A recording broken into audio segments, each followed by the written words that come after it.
Hey guys, welcome back to my channel. Today I'm gonna show you how to make a color chart. So I have 20 boxes here. I don't need these rest, but yeah, I need these 20 boxes. So first, after you do that, you'll first write your all names.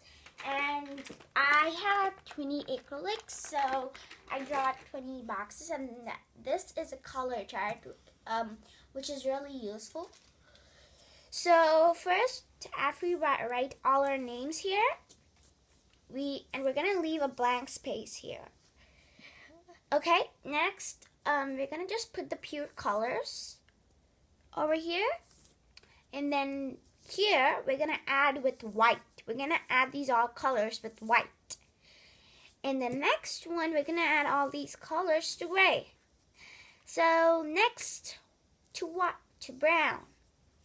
So that's how it goes, and you'll get really different shades, which is going to be really helpful for you guys. So check out my part 2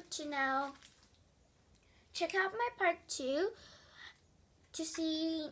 In my part 2, I'm going to add all the colors, and I'm going to show you how to use this. Yeah. So thank you guys for watching. Bye.